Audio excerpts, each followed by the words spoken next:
কত কইবা মামু এটা মামু 30 প্লাস হইব।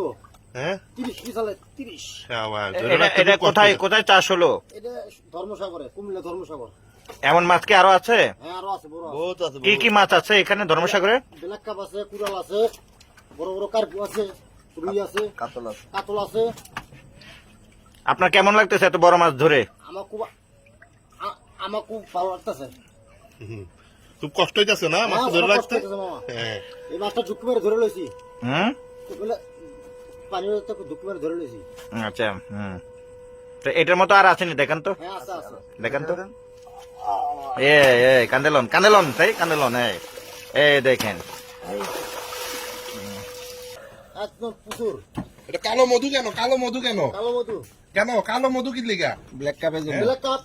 হ্যাঁ এটা ব্ল্যাক কাপ মাছ এই জন্য এটা কালো মধু। কালো মধু। হ্যাঁ এটা খাইতে কেমন? খাইতে অনেক মজা। ওজন কেমন? ওজন 30 প্লাস। আর বড় আছে নাকি এখানে? হ্যাঁ আরো বড় আছে, থাকতে পারে। কত ওজনের হবে আরো? আরো 40 প্লাস থাকতে পারে। তার মানে 1 মণ ওজনের। এক মণ ওজনের মাছ না? এটা কোথায় এটা? কুমিল্লা ধর্মসাগর। তো আসলে এটা ভাষায় প্রকাশ করার মতো না, যেহেতু আমরা শৌখিন মৎস্য শিকারী, আমরা অনেক শখ করেই ধর্মসাগর আজকে প্রায় 9 বছর যাবত করতেছি। এবং আমাদের প্রথম থেকে এটার ইচ্ছা ছিল যে কুমিল্লা মানে সারা বাংলাদেশে যত যত বড় বড় মৎস্য শিকারী আছে তারা যেন এখানে এসে বড় বড় মাছ ধরতে পারে, শখ করতে পারে। এই উদ্দেশ্যে আমাদের ধর্মসাগরের পথ চলা শুরু হয়েছিল আজকে প্রায় 9 বছর।